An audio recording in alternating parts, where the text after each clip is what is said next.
à tous et bienvenue sur 15 à Milan. Le miracle a eu lieu. L'Italie s'est qualifiée pour la demi-finale qu'elle jouera contre l'Espagne mardi soir. Victoire 2-1 contre la Belgique qui était archi favorite. Ouverture du score italienne de Barella qui se joue de 2 joueurs et frappe dans le petit filet gauche de Courtois à la 31e minute. But somptueux d'Insigne à la 44e qui enroule des 22 mètres sous la lucarne après avoir éliminé un joueur. Réduction du score de Lukaku sur penalty dans les arrêts de jeu de la première mi-temps. À mes côtés ce soir, Superio, Gali et Aristide. Salut à vous. Ciao. Superlio, c'est une magnifique soirée, les pronostics ont été infirmés et si l'on accepte la perte de Spinazzola sur blessure, on peut se réjouir, on a battu le favori de l'Euro. Oui, et enfin, pour faire taire toutes les mauvaises langues qui disaient que l'Italie n'avait battu aucune grande équipe, là, on tient notre victoire contre une nation justement jugée favorite. Mais que ce fut dur quand même. Gali qui nous rejoint in extremis et qui n'était pas prévu dans l'émission ce soir, j'imagine que tu as vibré en famille et que ce soir tu es heureux comme nous tous. Ah ouais, très heureux, très heureux. J'ai vibré, j'ai eu peur, ça a procuré beaucoup d'émotions. Voilà, c'est super. Franchement, c'est super. On est dans le dernier carré. Comme il a dit Superlio, on va fermer, excusez-moi l'expression, la vulgarité, certaines bouches, puisque c'est vrai qu'on a beaucoup été critiqués à tort. Et là, ils ont prouvé que voilà, on avait un bon niveau. On a résisté à une belle équipe de Belgique et plus que résister même, parce que je pense que s'il y a 2 buts d'écart, c'est pas un scandale sur le contenu du match. Voilà, c'est l'Euro, c'est les matchs de haut niveau. Après, s'il y a 2-2, c'est pas un scandale non plus finalement. Donc voilà, très beau match et c'était super. Alors si on a un vrai avance-rente, Aristide, on gagne par plus de 2 buts d'écart quand même, parce qu'on en a vendangé des occasions avec notre numéro 9, numéro 11 Immobilier, mais je sais que toi tu as été bizarrement moins stressé que nous, c'est-à-dire que visiblement tu étais beaucoup plus serein devant ce match, devant ta télévision. C'est vrai qu'on en a discuté hors antenne, mais à part les 10 dernières minutes où j'ai trouvé l'Italie, voilà, bon, qui commençait à défendre, personnellement j'ai trouvé ce match totalement maîtrisé des Transalpins. Moi j'étais très surpris. Alors soit de la grande performance de l'Italie, soit finalement du peu de performance de la Belgique, parce que vous savez, à 2-1, je me suis posé la question toute la deuxième mi-temps. À un moment, je me suis dit, on va lâcher le ballon. Est-ce que on va lâcher le ballon, on va défendre et on va souffrir? Est-ce que ça va être à partir de la 45e, à partir de la 60e, 75e? Et finalement, ça a été à partir de la 80e. Et cette blessure, cette double blessure, j'ai envie de dire, de Chadli côté belge et de Spinazzola côté italien. Et c'est à partir de ce moment-là où l'Italie a lâché le ballon et on a commencé à souffrir. Mais ça fait quoi? On a souffert 10-15 minutes grand maximum. Le reste du match, il y a eu quoi? 20 premières minutes où c'était assez équilibré. C'est vrai que l'Italie avait le ballon. La Belgique avait un peu plus d'occasions, notamment, je pense notamment aux arrêts de Donnarumma à la 22e et 25e. Très beaux arrêts d'ailleurs. Mais finalement, de la 20-25e à la 80e minute, l'Italie, et je rejoins ce qu'a dit Gali, on aurait pu avoir deux buts d'avance, parce que le but de la Belgique, le pénalty est très généreux. Il intervient à la 45-46e. Je pense que les Belges sont très contents de retourner au vestiaire avec 2-1 parce que ils étaient quand même en dedans sur ce match. Et en deuxième mi-temps, moi je vois une domination à 80% de l'Italie, donc maîtrisée, méritée. J'ai trouvé l'Italie superbe ce soir et ça montre qu'on peut gagner contre une grande équipe, même si on a vu qu'avec la Suisse c'était pas si facile de gagner tout le temps, mais aussi ça montre qu'on peut gagner contre une grande équipe avec un jeu de possession et un jeu à la Mancini, et ça, je pense que ça surprend beaucoup de gens et moi, c'est le vraiment premier. un vrai plaisir. Et toi le premier, j'ai pensé à toi tout le match.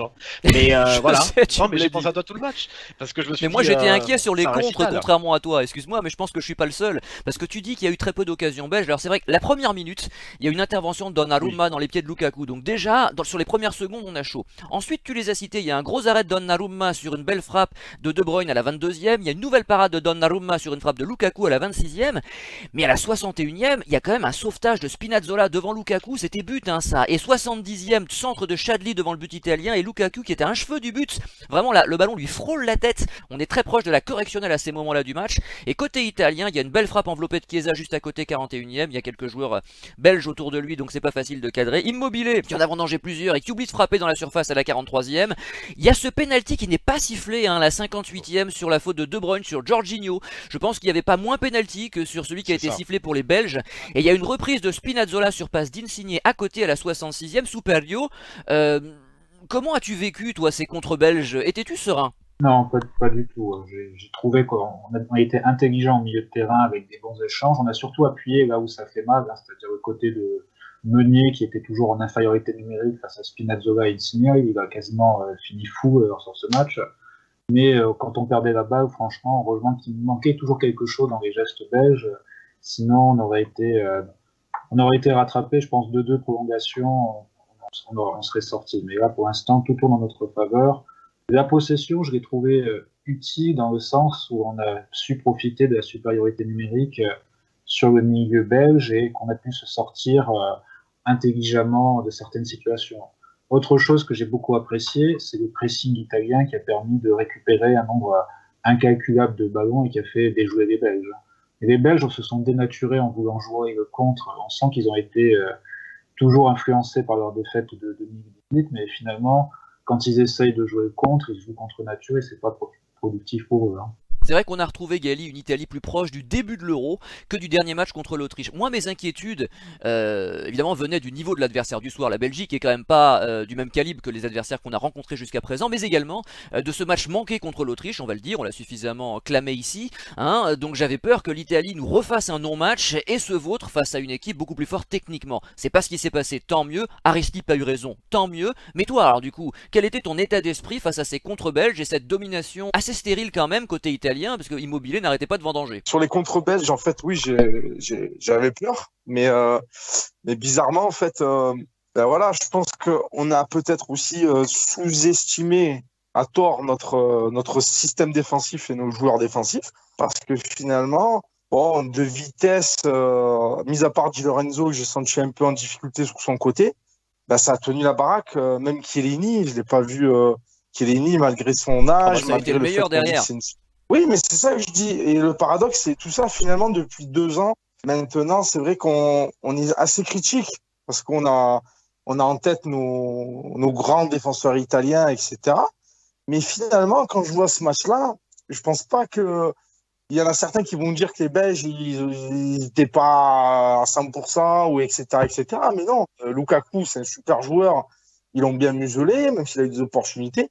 Je pense que des fois, même moi le premier, je m'autocritique, on a tendance peut-être à un peu en faire des tonnes sur notre capacité à défendre. Et finalement, depuis le début de cet Euro, et même quand tu relativises, tu regardes nos matchs de qualif, etc., ben peut-être que nous, supporters italiens, on nous voit un peu plus laid que ce qu'on est vraiment, en fait, sur ce domaine-là. Parce que Bah, ça vient du finalement, fait que Bonucci finit l'année remplaçant à la Juve, que Chiellini a l'âge de ses artères et qu'on a en mémoire quelques bévues de Chiellini, quelques bourdes dans d'autres compétitions internationales précédentes. Mais c'est vrai que là, ce soir, rien à dire, Chiellini taille patron, capitaine, formidable. Je suis d'accord avec toi.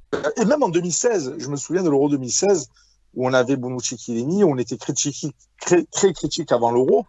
Et si vous vous souvenez bien, à l'Euro 2016, les deux font un super Euro, quoi, défensivement. Donc voilà, écoute, ça tient la route. C'est le système défensif, du moins. On va pas parler d'individualité, mais notre système défensif, je pense que ça reste ancré dans nos gènes. On voit qu'il y a un bon replacement. Alors, certes, des fois, il y a quelques opportunités, il y a quelques espaces, mais ça, c'est le foot, hein, c'est la magie du foot. Le gardien fait partie du jeu. On peut pas ne pas concéder. Ne pas concéder, aujourd'hui, ça n'existe plus. Même les plus fortes équipes au monde, même l'équipe de France, qui est très solide, concède. Dans un match, tu es obligé de concéder. Il y a toujours cette partie où c'est chaud, où le gardien va faire une parade. C'est très rare aujourd'hui de voir une équipe qui ne concède zéro occasion, même face à un adversaire plus faible. Donc écoute, on est en demi-finale. Alors oui, j'ai eu peur pour les contres, mais c'est passé, tant mieux pour nous. Allez Aristide Savour, fais-nous plaisir. Qu'est-ce que tu veux nous raconter de beau pour clore ce deuxième tour de table? J'avoue que j'ai pas trop les mots. Moi, je suis content. J'avoue que j'ai été plutôt déçu de la réaction des supporters belges il y a quelques jours suite à l'élimination de la France. J'ai vu beaucoup de choses sur Internet. Alors, on compte beaucoup de bêtises sur Internet, c'est vrai. Mais il y a quand même des images qui ne trompent pas. J'ai vu dans les rues de Belgique des drapeaux français brûlés, des insultes. Et puis d'autres choses que je peux même pas dire parce que c'est pas très intéressant. Donc moi je suis quand même au-delà de la qualification de l'Italie, je suis bien content pour la Belgique parce que voilà, c'est une population qui se trouve quand même trop belle footballistiquement depuis des années. Alors je sais que c'est un pays finalement qui footballistiquement n'a jamais connu grand-chose. Du moins à ma connaissance, et c'est vrai que depuis très récemment ils ont une superbe génération, il n'y a rien à dire, des joueurs stars, etc. Mais je trouve leur attitude est depuis des années un peu trop arrogante que ce soit envers l'Italie, on se rappelle de 2016, et je pense que Ercole soulignait lors d'une émission sur Casa Milan, avec les histoires des mouchoirs italiens vendus avant l'Italie-Belgique de 2016, finalement pour le résultat qu'on connaît. Donc voilà, je trouve cette population footballistiquement un peu trop arrogante, et je suis bien content que l'Italie les ait remis encore une fois à leur place sur ce match. Oui, on parle de quelques supporters et pas de la population belge en général, hein, faut bien le dire. On parle de certains supporters de foot. Très important de faire la différence et pas amalgamer. On va passer avec Superlio à l'homme du match. Quel est-il pour toi? J'hésite entre deux. Hein.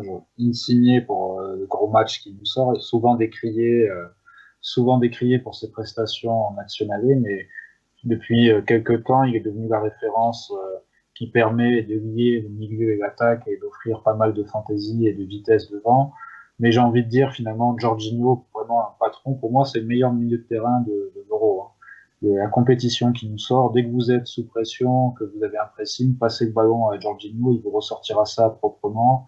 Beaucoup de ballons récupérés. J'ai vu même 99% de passes réussies et de passes intelligentes. Hein. Toujours là pour proposer une solution. C'est le véritable patron du milieu de terrain.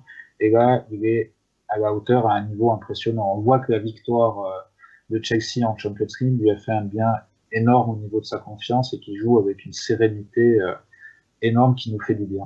Gali, c'est vrai qu'on a vu un Insigné très différent du match contre l'Autriche. Oui, oui, c'est vrai. Très très bon Insigné, bon, mais surtout pour son but.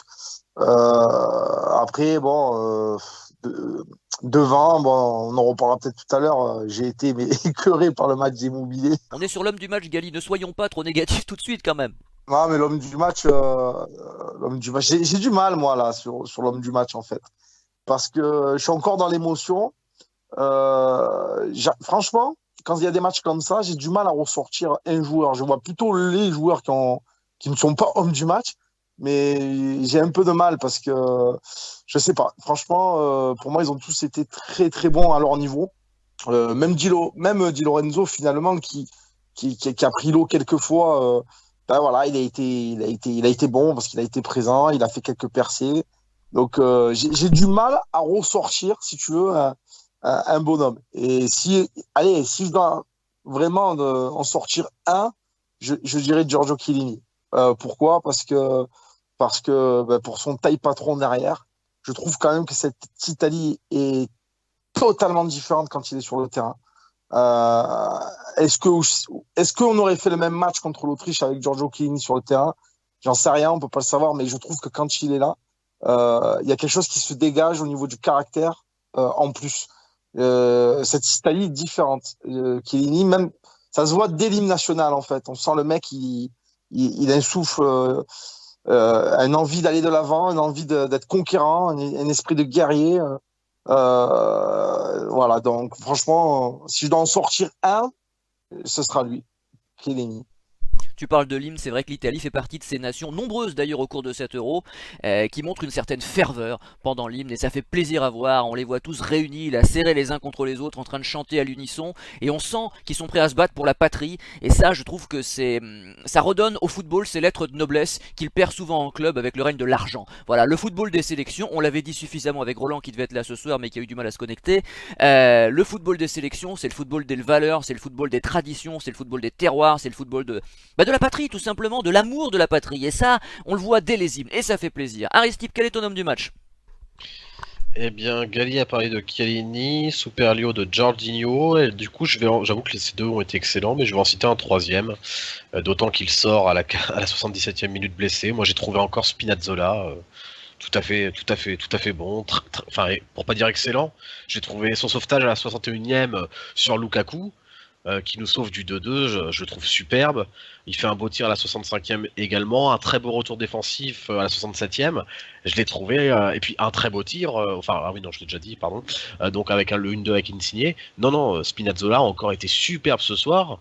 Sûrement, peut-être, et sûrement le meilleur Italien, tout match confondu depuis ce début d'Euro, et peut-être même le meilleur joueur de l'Euro pour moi, hein, parce que il a été deux fois homme du match quand même en phase de poule, Spinazzola.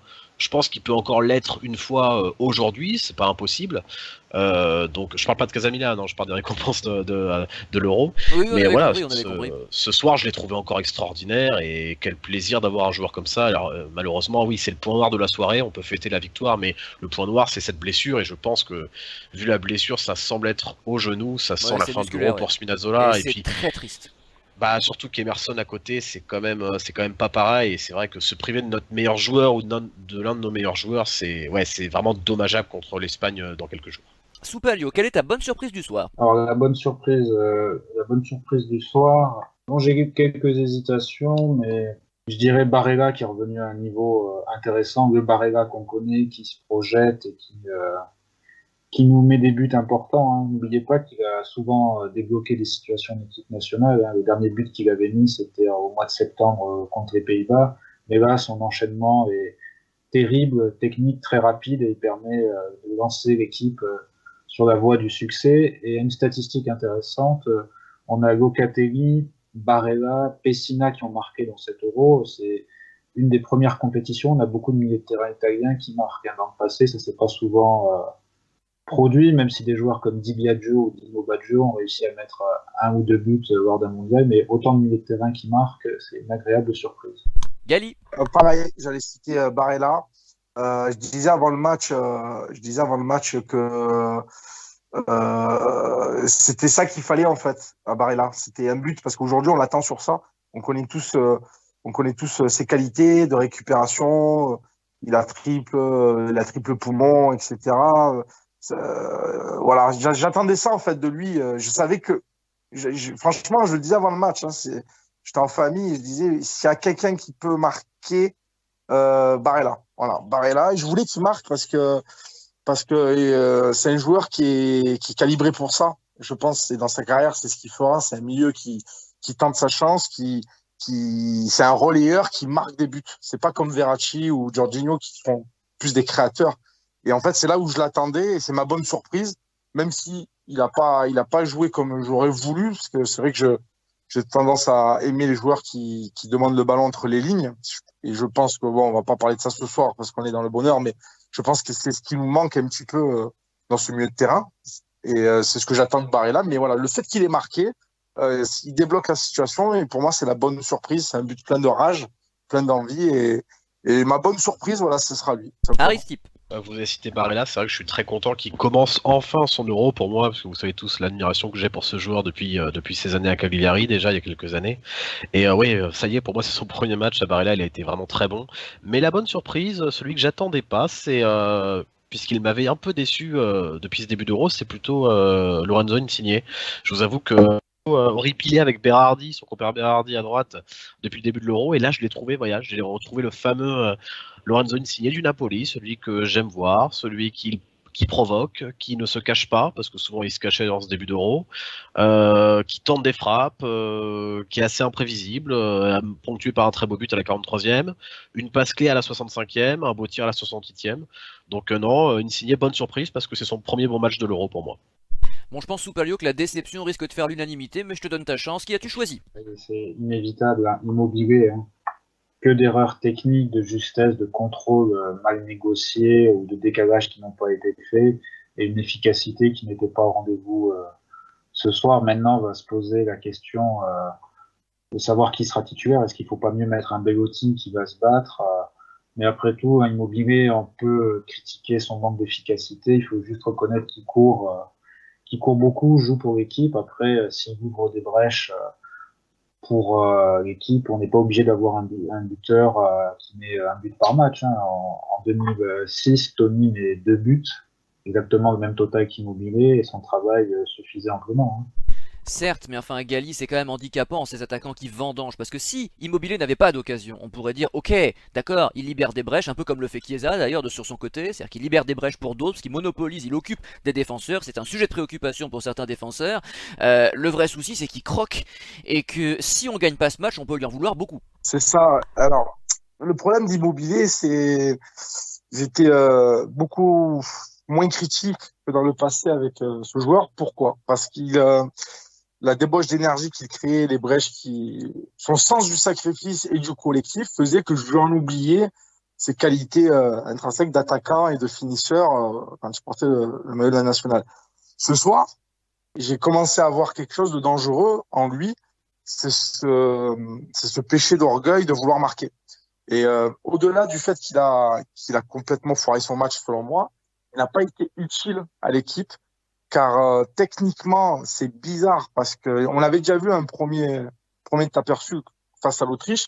Il a raté des choses très simples et dangereuses pour le collectif, surtout quand il se met en pivot, qui rate des passes ou que il rate des passes où sa passe est trop appuyée. À ce niveau-là, ça commence à être dangereux. Je pense que ça c'est mental parce il veut son but et quelquefois c'est pas de lui. Il a 2 ou 3 opportunités. J'arriverai pas à les citer, mais ça m'a choqué devant la télévision où il croque parce qu'il veut marquer le mec.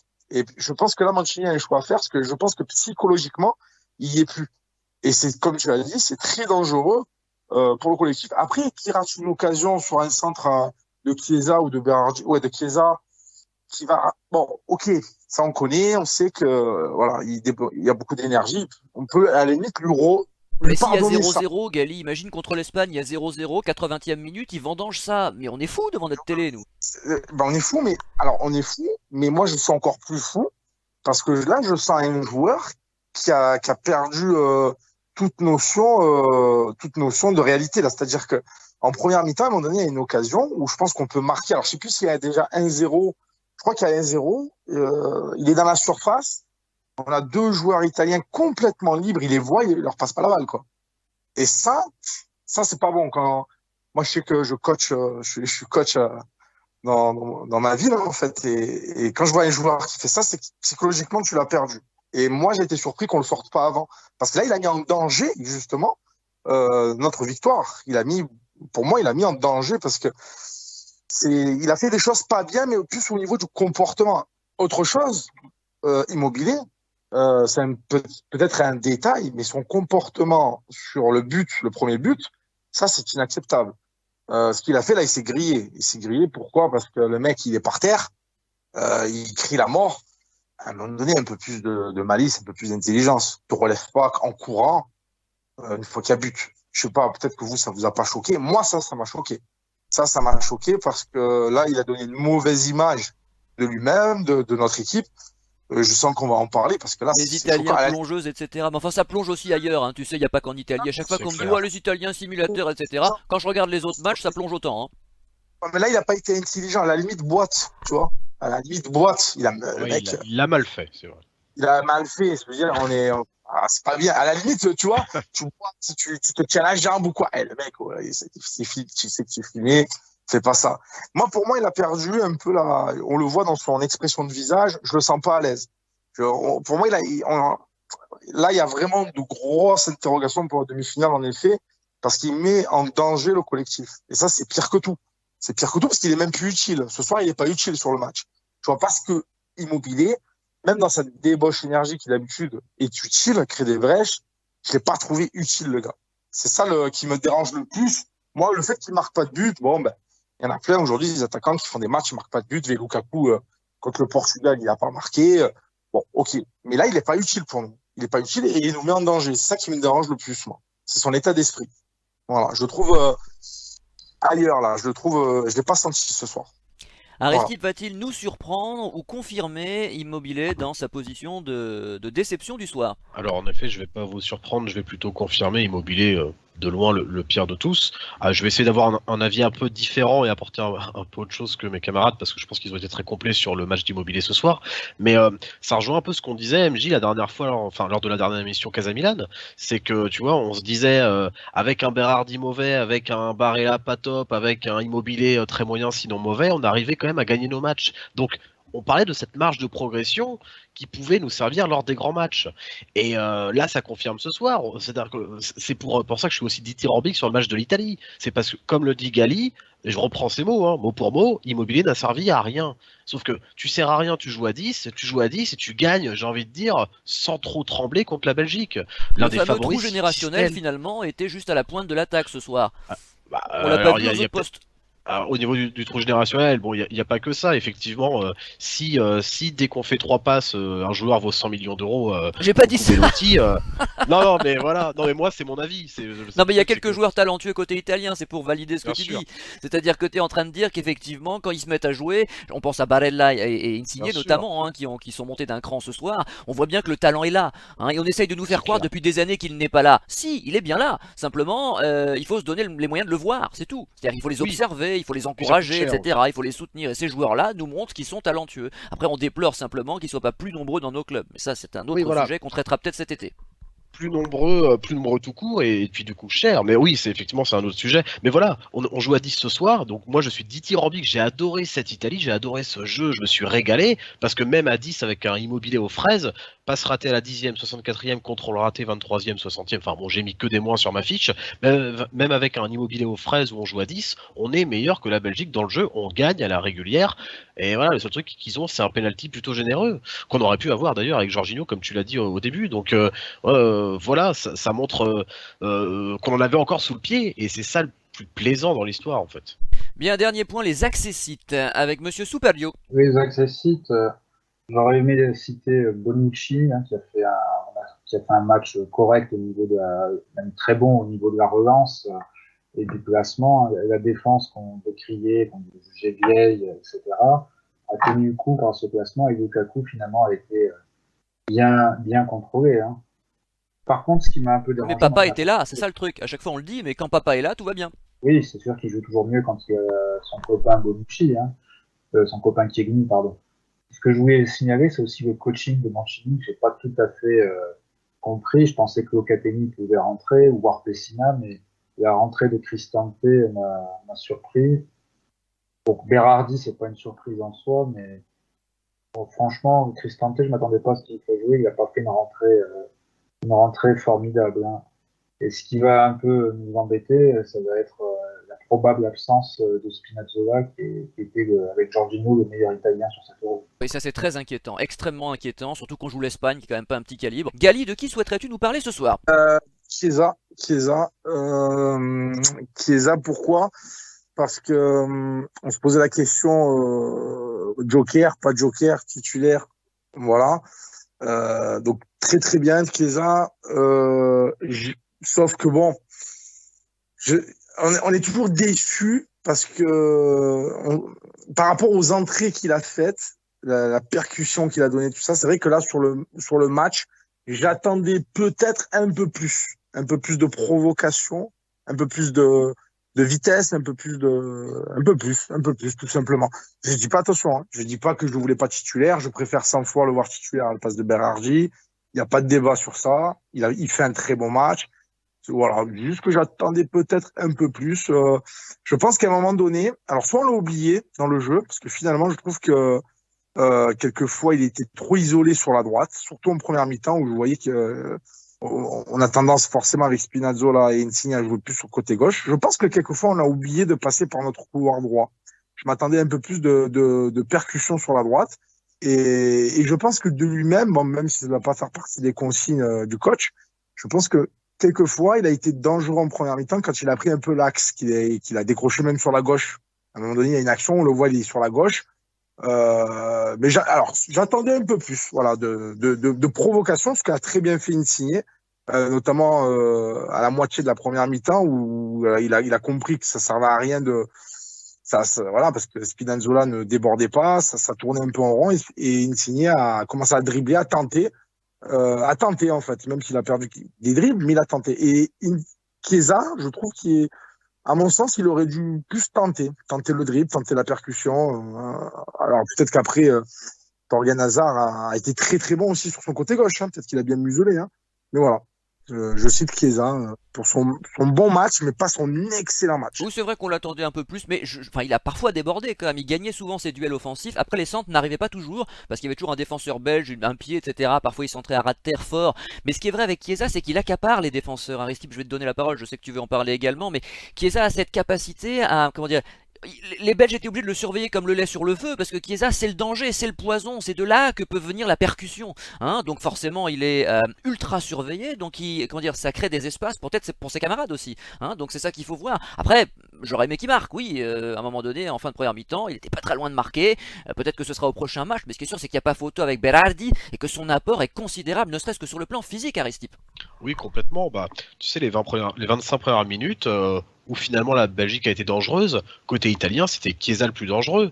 Il y a eu un bon nombre d'ouvertures d'Insigne ou de Verratti sur Chiesa côté droit, et c'est là d'où sont venues les principales incursions, j'ai envie de dire, italiennes. Et mais comme tu l'as dit, Chiesa, il accapare quand même beaucoup de défenseurs parce que, contrairement à Berardi, son jeu est moins stéréotypé dans le sens où il peut non seulement coller sa ligne droite comme le fait Berardi, mais aussi attaquer en profondeur à la manière d'un attaquant de pointe parfois en faisant des appels dans l'axe. Et ce qui est intéressant avec Chiesa, c'est que voilà, il pèse sur ses adversaires, pardon, et même un Chiesa, j'ai envie de dire, qui n'est, pour rejoindre ce que dit Gali, qui n'a pas été excellent ce soir, qui a été bon, est toujours meilleur que le Berardi qu'on a vu depuis ce début d'Euro.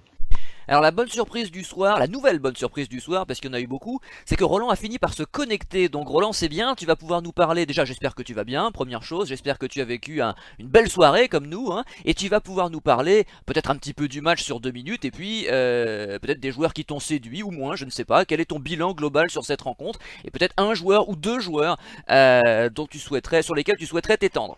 Je suis dans l'euphorie totale comme rarement depuis longtemps. Donc je vais partir un peu dans tous les sens. Très content évidemment du résultat, très content de la manière. Globalement, hein, là, je suis encore sur mon petit nuage. Je pense que demain, j'aurai peut-être pas forcément le même discours. Mais ça s'est bien goupillé. Ça fait plaisir de passer à nouveau contre les Belges, déjà après l'enfer qu'on nous avait prédit en 2016. Une nouvelle fois passer contre les Belges, enfin gagner contre les Belges, c'est à nouveau un grand plaisir.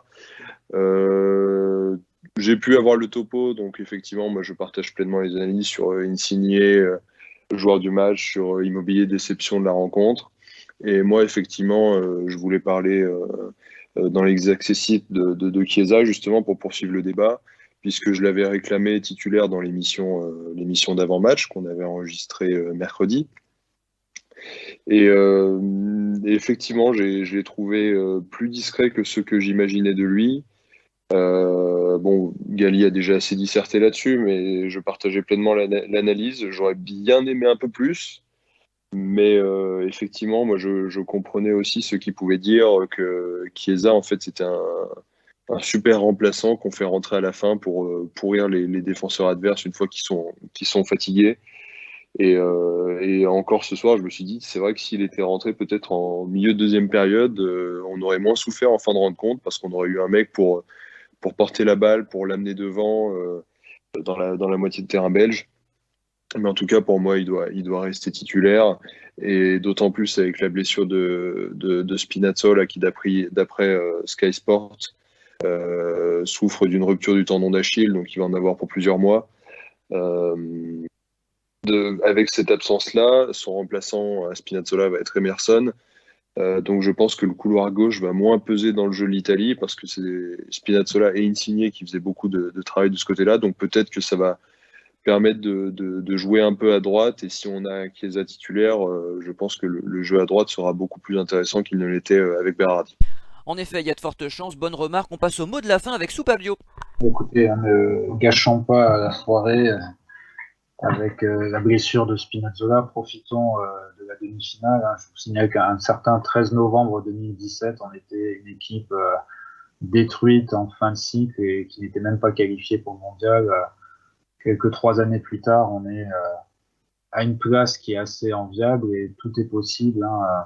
Peut-être, je souhaite que dans une semaine, on soit, enfin, même un petit peu plus, dans 10 jours, on soit là en train de fêter quelque chose de très grand, mais on n'en est pas encore là. On a encore un beau match à livrer contre l'Espagne et ça se jouera sans doute sur des détails, mais Mancini a réussi son pari de relancer l'Italie, lui donner une identité de jeu et ce jeu de possession nous a emmenés quand même en demi-finale. Donc rendons hommage à Mancini qui a su faire renaître l'Italie de ses cendres. Alors Gali, de quoi veux-tu nous parler ce soir?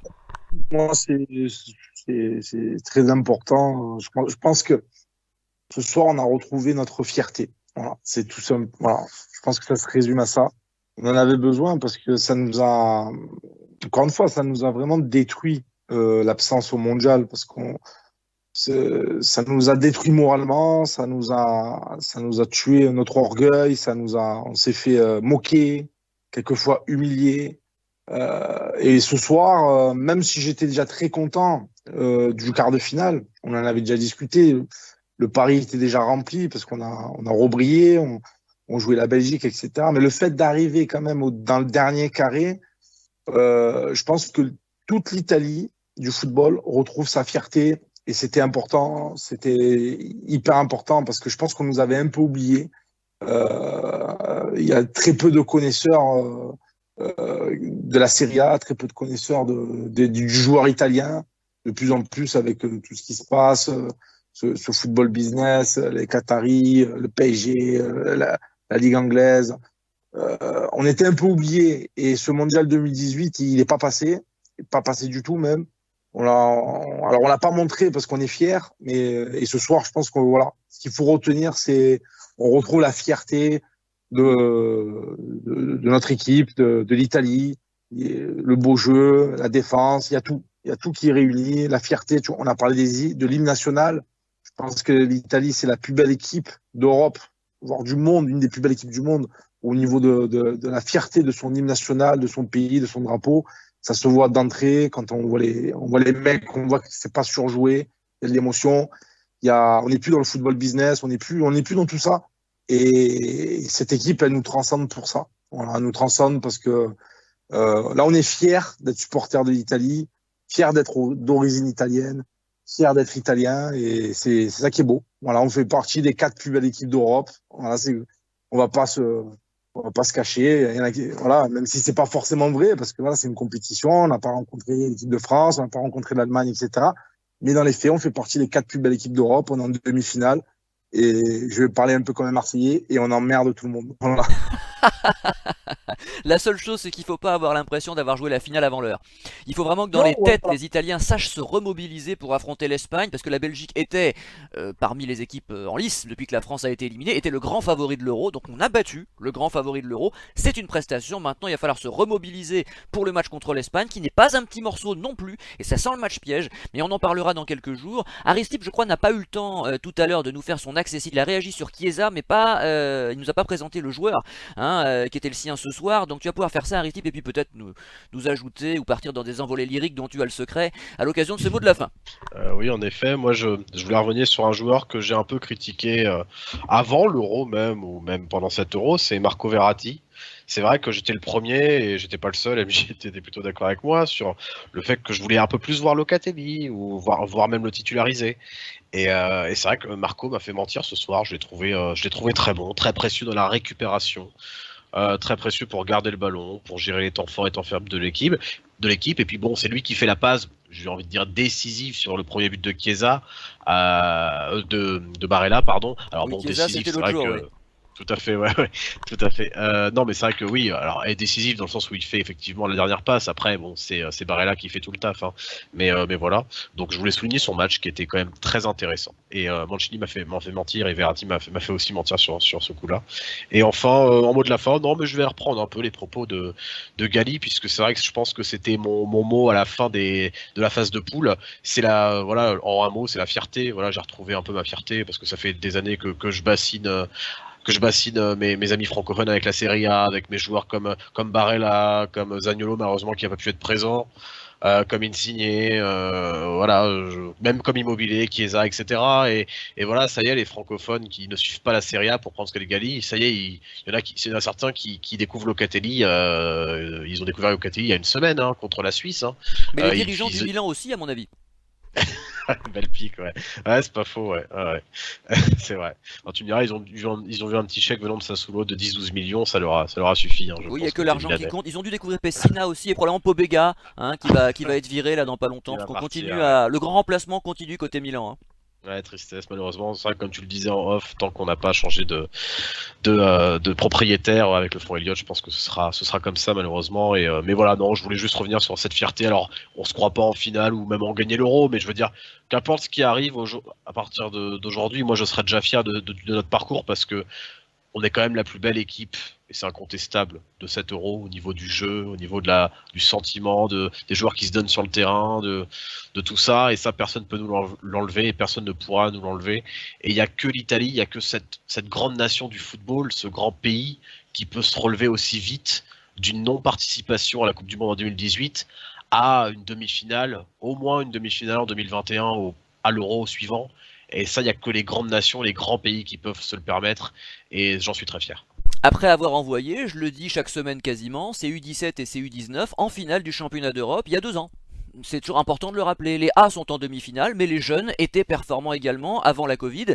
Donc c'est toujours très important de voir que c'est tout le football italien qui renaît, malgré l'adversité, malgré toutes les embûches qu'on essaye de mettre sur le chemin du sélectionneur national, c'est-à-dire, je le répète systématiquement, trop peu d'Italiens titulaires dans les clubs, c'est-à-dire 2 maximum dans les clubs du haut de tableau, ce qui est juste scandaleux, et en plus sans résultat en Ligue des Champions. Donc c'est perdant-perdant leur dispositif.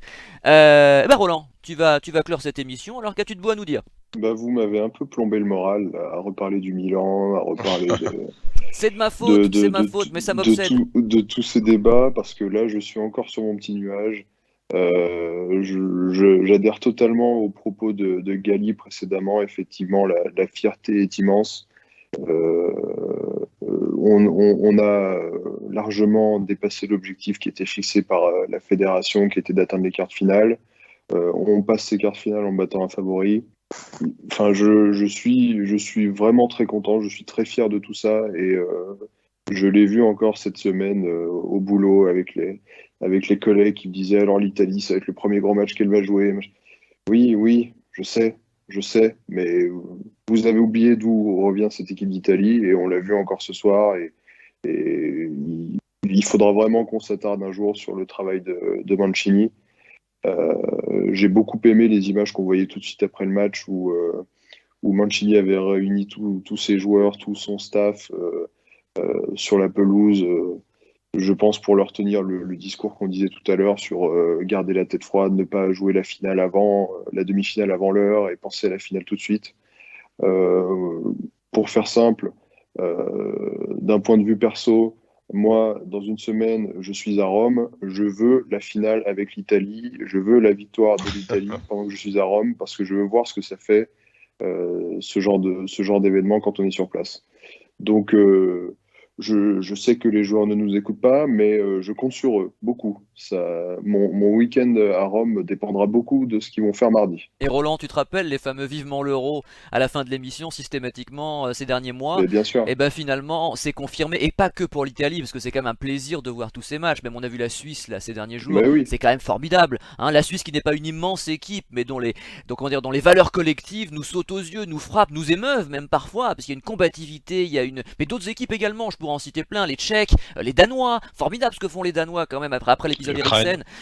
L'Ukraine évidemment, non c'est génial, et même les Anglais que j'ai jamais supporté, enfin qui réussissent à battre l'Allemagne et à vaincre le signe, le mauvais signe, en battant les Allemands chez eux à Wembley. Il se passe des trucs dans cet Euro quand même formidables, et ça nous enchante notre quotidien, mais ça tranche avec justement ce quotidien morne qu'on a vécu et que tu voulais pas que j'évoque, mais c'est difficile de pas y penser parce que le contraste est saisissant si tu veux, c'est-à-dire qu'on passe vraiment de l'ombre à la lumière ce soir, et tout au long de l'Euro, parce qu'on voit vraiment du foot, on voit du foot comme on l'aime, on voit ce qui nous a fait aimer le foot quand on était ado, tu comprends, et c'est ça que je trouve formidable avec ces équipes nationales. Et ce qui est bien, c'est qu'il y aura moins longtemps à attendre avant la Coupe du Monde. Bon, grâce à la Covid, Oui. finalement, ça aura au moins été un mal pour un bien sur le plan footballistique, puisque ça réduira le temps d'attente entre 2 compétitions internationales. Oui, c'est vrai que le foot des nations, c'est ce que je disais en introduction de cet Euro, quand on avait parlé de la nationale. Et le foot des nations, ça reste finalement le foot un peu originel. C'est voilà, les discussions que j'évoquais tout à l'heure avec les collègues au boulot.